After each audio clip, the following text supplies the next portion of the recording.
ओम शांति। 10 जुलाई 2024 बाबा के महावाक्य। मीठे बच्चे, अब सतो प्रधान बन घर जाना है, इसलिए अपने को आत्मा समझ निरंतर बाप को याद करने का अभ्यास करो। उन्नति का सदा ख्याल रखो। प्रश्न: पढ़ाई में दिन प्रतिदिन आगे बढ़ रहे हैं या पीछे हट रहे हैं, उसकी निशानी क्या है? उत्तर: पढ़ाई में अगर आगे बढ़ रहे हैं तो हल्केपन का अनुभव होगा। बुद्धि में रहेगा, यह शरीर तो छीछी है, इसको छोड़ना है, हमको तो अब घर जाना है। दैवी गुण धारण करते जाएंगे। अगर पीछे हट रहे हैं तो चलन से आसुरी गुण दिखाई देंगे। चलते फिरते बाप की याद नहीं रहेगी। वह फूल बन सबको सुख नहीं दे सकेंगे। ऐसे बच्चों को आगे चल साक्षात्कार होंगे, फिर बहुत सजाएं खानी पड़ेंगी। ओम शांति। बुद्धि में यह ख्यालात रहे कि हम सतो प्रधान आए थे। रूहानी बाप रूहानी बच्चों को समझाते हैं, यहाँ सब बैठे हैं, कोई तो देही अभिमानी है और कोई देही अभिमानी होंगे। कोई सेकंड में देही अभिमानी और सेकंड में देही अभिमानी होते रहेंगे। ऐसे तो कोई कह न सके कि हम सारा समय देही अभिमानी हो बैठे हैं। नहीं, बाप समझाते हैं, कोई समय देही अभिमानी, कोई समय देही अभिमान में होंगे। अब बच्चे यह तो जानते हैं, हम आत्मा इस शरीर को छोड़ जाएंगे अपने घर। बहुत खुशी से जाना है। सारा दिन चिंतन ही यह करते हैं, हम शांति धाम में जाएं, क्योंकि बाप ने रास्ता तो बताया है। और लोग कभी इस विचार से नहीं बैठते होंगे। यह शिक्षा किसको मिलती ही नहीं है, ख्याल भी नहीं होगा। तुम समझते हो यह दुख धाम है। अब बाप ने सुख धाम में जाने का रास्ता बताया है। जितना बाप को याद करेंगे उतना संपूर्ण बन यथा योग्य शांति धाम में जाएंगे। उनको ही मुक्ति कहा जाता है, जिसके लिए ही मनुष्य गुरु करते हैं। परंतु मनुष्यों को बिल्कुल पता नहीं कि मुक्ति, जीवन मुक्ति चीज क्या है, क्योंकि यह है नई बात। तुम बच्चे ही समझते हो, अब हमको घर जाना है। बाप कहते हैं, याद की यात्रा से पवित्र बनो। तुम पहले पहले जब आए, श्रेष्ठाचारी दुनिया में तो सतो प्रधान थे, आत्मा सतो प्रधान थी। कोई के साथ कनेक्शन भी पीछे होगा। जब गर्भ में जाएंगे तब संबंध में आएंगे। तुम जानते हो अभी यह हमारा अंतिम जन्म है। हमको वापस घर जाना है। पवित्र बनने बिगर हम जा नहीं सकेंगे। ऐसे ऐसे अंदर में बातें करनी चाहिए, क्योंकि बाप का फरमान है, उठते बैठते चलते फिरते बुद्धि में यही ख्यालात रहें कि हम सतो प्रधान आए थे। अब सतो प्रधान बनकर घर जाना है। सतो प्रधान बनना है बाप की याद से, क्योंकि बाप ही पतित पावन है। हम बच्चों को युक्ति बताते हैं कि तुम ऐसे पावन हो सकेंगे। सारी सृष्टि के आदि मध्य अंत को तो बाप ही जानते हैं और कोई अथॉरिटी है नहीं। बाप ही मनुष्य सृष्टि का बीज रूप है। भक्ति कहाँ तक चलती है यह भी बाप ने समझाया है। इतना समय ज्ञान मार्ग, इतना समय भक्ति। यह सारा ज्ञान अंदर में टपकना चाहिए। जैसे बाप की आत्मा में ज्ञान है, तुम्हारी आत्मा में भी ज्ञान है। शरीर द्वारा सुनते और सुनाते हैं। शरीर बिगड़ तो आत्मा बोल न सके। इसमें प्रेरणा व आकाशवाणी की बात होती नहीं। भगवानुवाच है तो जरूर मुख चाहिए, रथ चाहिए। गधे घोड़े का रथ तो नहीं चाहिए। तुम भी पहले समझते थे कलयुग अभी 40,000 वर्ष और चलना है। अज्ञान नींद में सोए पड़े थे, अब बाबा ने जगाया है।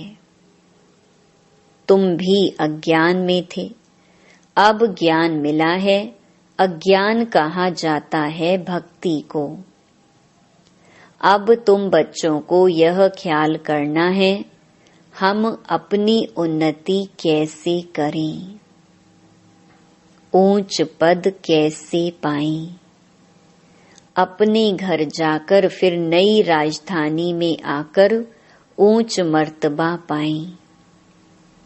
उसके लिए है याद की यात्रा। अपने को आत्मा तो जरूर समझना है। हम सब आत्माओं का बाप परमात्मा है। यह तो बहुत सिंपल है, परंतु मनुष्य इतनी बात भी नहीं समझते। तुम समझा सकते हो कि यह है रावण राज्य, इसलिए तुम्हारी बुद्धि भ्रष्टाचारी बन गई है। मनुष्य समझते हैं जो विकार में नहीं जाते हैं वह पावन है।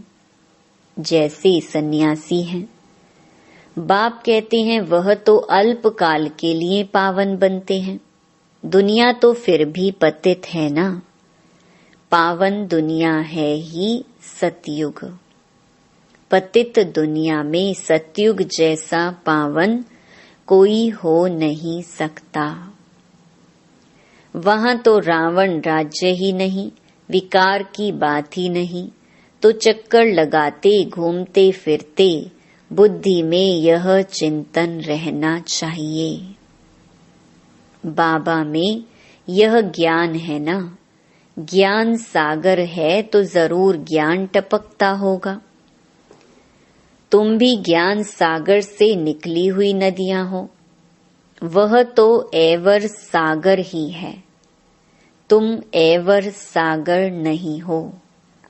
तुम बच्चे समझते हो हम तो सब भाई भाई हैं। तुम बच्चे पढ़ते हो, वास्तव में नदियों आदि की बात नहीं। नदी कहने से गंगा जमुना आदि कह देते हैं। तुम अभी बेहद में खड़े हो।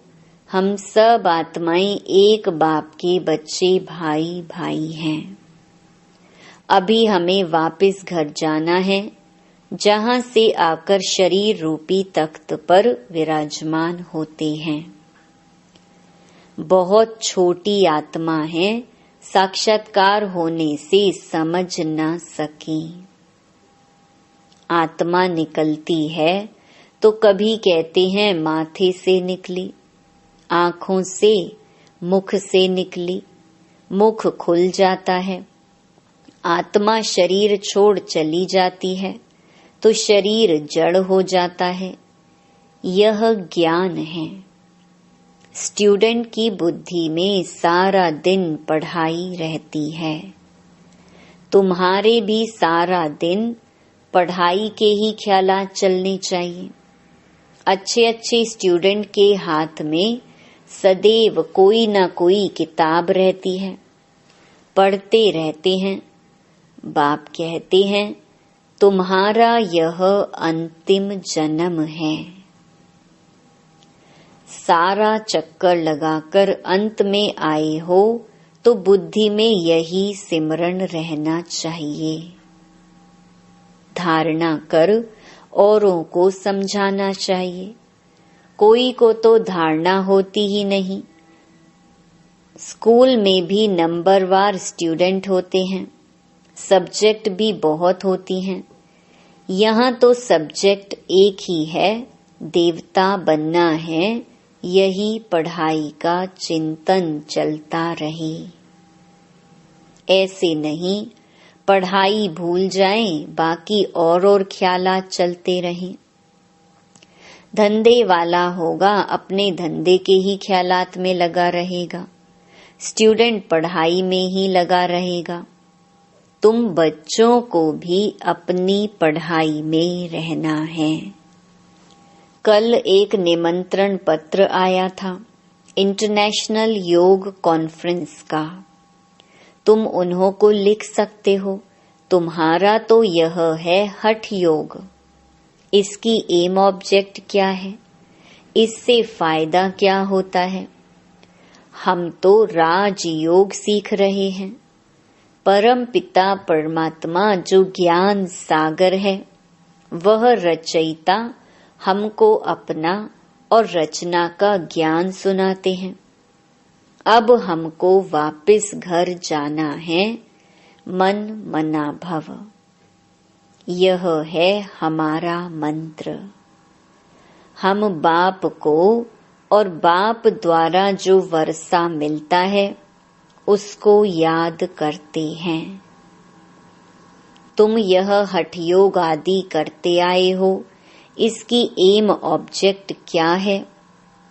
हमने अपना तो बताया कि हम यह सीख रहे हैं। तुम्हारे इस हठ योग से क्या मिलता है? ऐसा रिस्पॉन्ड नटशेल में लिखना है। ऐसे ऐसे निमंत्रण तो तुम्हारे पास बहुत आते हैं। ऑल इंडिया रिलीजियस कॉन्फ्रेंस का तुमको निमंत्रण आए और तुमको बोले आपका एम ऑब्जेक्ट क्या है, तो बोलो हम यह सीख रहे हैं। अपना जरूर बताना चाहिए। क्यों? यह राजयोग तुम सीख रहे हो।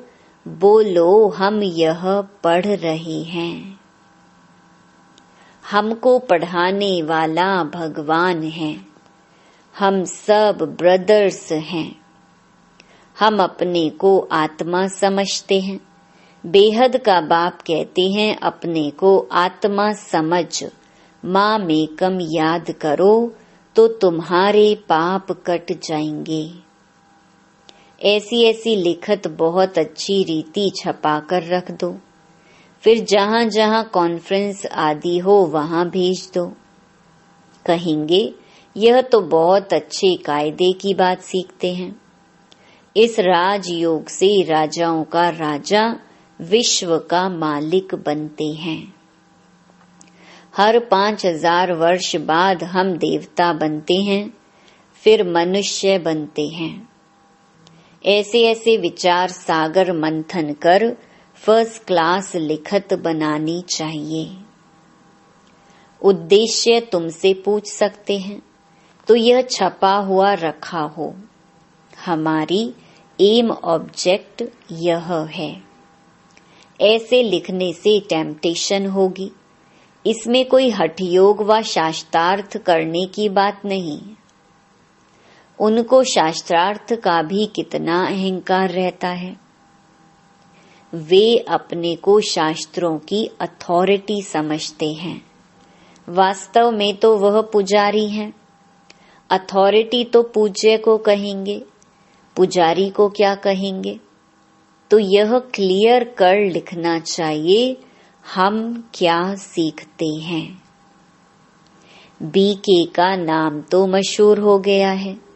योग तो 2 प्रकार का है, एक है हठ योग, दूसरा है सहज योग। वह तो कोई मनुष्य सिखला न सके। राजयोग एक परमात्मा ही सिखलाते हैं। बाकी यह अनेक प्रकार के योग हैं मनुष्य मत पर। वहां देवताओं को तो किसके मत की दरकार नहीं, क्योंकि वर्षा लिया हुआ है। वह हैं देवताएं अर्थात दैवी गुण वाले। जिनमें ऐसे गुण नहीं उनको असुर कहा जाता है। देवताओं का राज्य था, फिर वह कहाँ गए, 84 जन्म कैसे लिए, सीढ़ी पर समझाना चाहिए। सीढ़ी बड़ी अच्छी है, जो तुम्हारी दिल में है वह इस सीढ़ी में है। सारा मदार पढ़ाई पर है। पढ़ाई है सोर्स ऑफ इनकम। यह है सबसे ऊंची पढ़ाई, दी बेस्ट। दुनिया नहीं जानती कि दी बेस्ट कौन सी पढ़ाई है। इस पढ़ाई से मनुष्य से देवता डबल क्राउन बन जाते हैं। अभी तुम डबल सिरताज बनने का पुरुषार्थ कर रहे हो। पढ़ाई एक ही है, फिर कोई क्या बनते, कोई क्या। वंडर है, एक ही पढ़ाई से राजधानी स्थापन हो जाती है। राजा भी बनते तो रंक भी बनते। बाकी वहां दुख की बात होती नहीं। मर्तबे तो है ना। यहाँ अनेक प्रकार के दुख हैं। फैमिन, बीमारियां, अनाज आदि नहीं मिलता, फ्लड्स आती रहती। भल लखपति करोड़पति हैं, जन्म तो विकारों से ही होता है ना। धक्का खाया, मच्छर ने काटा, ये सब दुख है ना। नाम ही है रौरव नरक। तो भी कहते रहते फलाना स्वर्ग पधारा। अरे स्वर्ग तो आने वाला है, फिर कोई स्वर्ग गया कैसे? किसको भी समझाना तो बहुत सहज है। अब बाबा ने ऐसे माना निबंध दिया है, लिखना बच्चों का काम है। धारणा होगी तो लिखेंगे भी। मुख्य बात बच्चों को समझाते हैं, अपने को आत्मा समझो। अब वापस जाना है। हम सतो प्रधान थे तो खुशी का पारावार नहीं था। अभी तमो प्रधान बने हैं। कितना सहज है। पॉइंट्स तो बाबा बहुत सुनाते रहते हैं, तो अच्छी रीति बैठ समझाना है। नहीं मानते हैं तो समझा जाता है, यह हमारे कुल का नहीं है। पढ़ाई में दिन प्रतिदिन आगे बढ़ना है, पीछे थोड़े ही हटना है। दैवी गुणों के बदले आसुरी गुण धारण करना, यह तो पीछे हटना हुआ ना। बाप कहते हैं, विकारों को छोड़ते रहो, दैवी गुण धारण करो। बहुत हल्का रहना है। यह शरीर छीछी है, इसको छोड़ना है। हमको तो अब जाना है घर। बाप को याद नहीं करेंगे तो गुलगुल नहीं बनेंगे। बहुत सजाएं खानी पड़ेंगी। आगे चल तुमको साक्षात्कार होंगे। पूछेंगे तुमने क्या सर्विस की है। तुम कभी कोर्ट में नहीं गए हो। बाबा ने सब कुछ देखा हुआ है। कैसे यह लोग चोरों को पकड़ते हैं, फिर केस चलते हैं, तो वहां भी तुमको सब साक्षात्कार कराते रहेंगे। सजाएं खाकर फिर पाई पैसे का पद पालेंगे। टीचर को तो रहम आता है ना, यह नापास हो जाएंगे। यह बाप को याद करने की सब्जेक्ट सबसे अच्छी है, जिससे पाप कटते जाएं। बाबा हमको पढ़ाते हैं, यही सिमरण करते चक्कर लगाते रहना चाहिए। स्टूडेंट टीचर को याद भी करते हैं और बुद्धि में पढ़ाई रहती है। टीचर से योग तो जरूर होगा ना, यह बुद्धि में रहना चाहिए। हम सब भाइयों का एक टीचर है, वह है सुप्रीम टीचर। आगे चल बहुतों को मालूम पड़ेगा, अहो प्रभु तेरी लीला।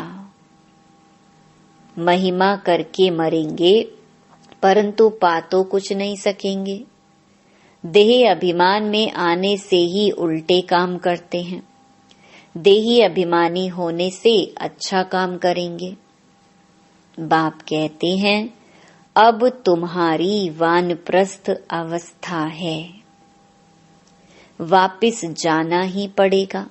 हिसाब किताब चुकतू कर सबको जाना है। चाहे व ना चाहे जाना जरूर है। एक दिन ऐसा भी आएगा जो दुनिया बहुत खाली हो जाएगी, सिर्फ भारत ही रहेगा। आधा कल्प सिर्फ भारत ही होगा तो कितनी दुनिया खाली होगी। ऐसा ख्याल कोई की बुद्धि में नहीं होगा सिवाय तुम्हारी। फिर तो तुम्हारा कोई दुश्मन भी नहीं होगा। दुश्मन आते हैं क्यों? धन के पिछाड़ी। भारत में इतने मुसलमान और अंग्रेज क्यों आए? पैसा देखा, पैसे बहुत थे, अब नहीं हैं तो अब और कोई है नहीं। पैसे ले खाली कर गए। मनुष्य यह नहीं जानते। बाबा कहते हैं, पैसा तो तुमने आपे ही खत्म कर दिया ड्रामा प्लान अनुसार। तुम्हें निश्चय है हम बेहद के बाप पास आए हैं। कभी किसके ख्याल में भी नहीं होगा कि यह ईश्वरीय परिवार है। अच्छा, मीठे मीठे सिकिलधे बच्चों प्रति मात पिता बाप दादा का याद प्यार और गुड मॉर्निंग। रूहानी बाप की रूहानी बच्चों को नमस्ते। धारणा के लिए मुख्य सार। पहला, चलते फिरते बुद्धि में पढ़ाई का चिंतन करना है। कोई भी कार्य करते बुद्धि में सदा ज्ञान टपकता रहे। यह दी बेस्ट पढ़ाई है, जिसे पढ़कर डबल क्राउन बनना है। दूसरा, अभ्यास करना है। हम आत्मा भाई भाई हैं। देह अभिमान में आने से उल्टे काम होते हैं, इसलिए जितना हो सके देही अभिमानी रहना है। वरदान, सत्यता की शक्ति द्वारा सदा खुशी में नाचने वाले शक्तिशाली महान आत्मा भव। कहा जाता है, सच तो बैठो नच। सच्चा अर्थात सत्यता की शक्ति वाला सदा नाचता रहेगा, कभी मुरझाएगा नहीं, उलझेगा नहीं, घबराएगा नहीं, कमजोर नहीं होगा। वह खुशी में सदा नाचता रहेगा, शक्तिशाली होगा। उसमें सामना करने की शक्ति होगी। सत्यता कभी हिलती नहीं है, अचल होती है। सत्य की नाव डोलती है, लेकिन डूबती नहीं। तो तो सत्यता की शक्ति को धारण करने वाली आत्मा ही महान है। स्लोगन: व्यस्त मन बुद्धि को सेकंड में स्टॉप कर लेना ही सर्वश्रेष्ठ अभ्यास है। ओम शांति।